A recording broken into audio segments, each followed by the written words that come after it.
President Trump is putting Iran on notice for firing a ballistic missile in violation of a UN Security Council resolution passed as a side deal to President Obama's big nuclear agreement, tweeting, Iran was on its last legs and ready to collapse until the U.S. came along and gave it a lifeline in the form of the Iran deal, $150 billion.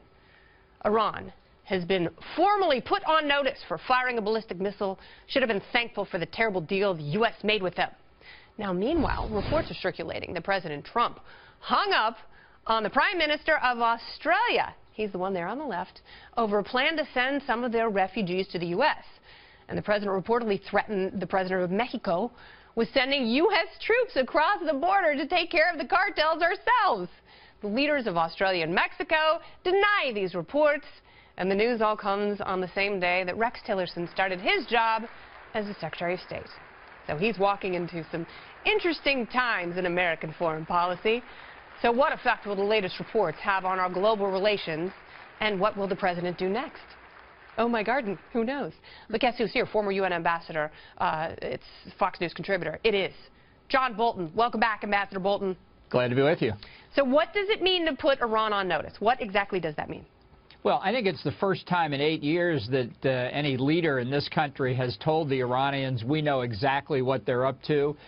This ballistic missile launch clearly violated the spirit of the UN Security Council resolution, even though the weaselly words of the resolution and the underlying so-called agreement make it hard to pin it down.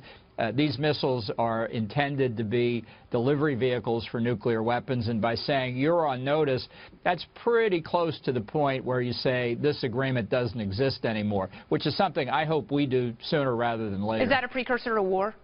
Of course not. Look, the Iranians took us to the cleaners in this agreement. You know, my cleaner says I'm not supposed to say that anymore, but the fact is that they got everything they wanted in exchange for next to nothing. And so the issue here is whether we're going to acknowledge that the Obama nuclear deal was a strategic mistake for the United States and its friends in the region like Israel and the Arab states, and whether we ditch it and move on to something that might actually be effective in preventing the Ayatollahs from getting nuclear weapons.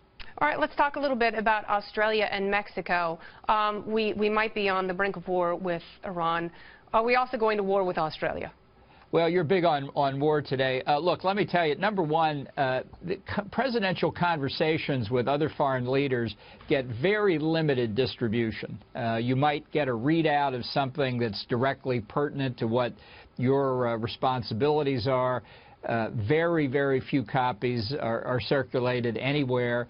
And so to the extent there's anybody talking about what purportedly happened in this conversation, it's obviously somebody who doesn't have the president's best interest at heart. Yeah. So well, I don't know what was said. That's my question. Will there be a cottage industry of people who are essentially selling or trading these stories for some sort of favor? Will people be betraying these conversations to advance their own agendas? Absolutely. It goes on in the government all the time, and this is just the early indication of these kinds of leaks, whether it came from the State Department or the NSC, I don't know. Do you think they're fabricated? Do you think the president said that he was going to send troops into Mexico? You know, it could have been lost in translation. I could say that with the Australians, too, but you know, the fact is, just to take Australia as an example, yeah. Australians are plain speakers just like Americans are, and they're not afraid to tell us exactly what they think. And I think in America, it used to be and still is that plain speaking is a virtue, and it's a virtue in communication between leaders. So we'll see. I think this is more of a mountain being made out of a molehill, and I think in 6 months everybody will forget it. Well, let's just hope there are no dingoes on that molehill. Ambassador, thank you very much for your time, as always. My pleasure. Thank you.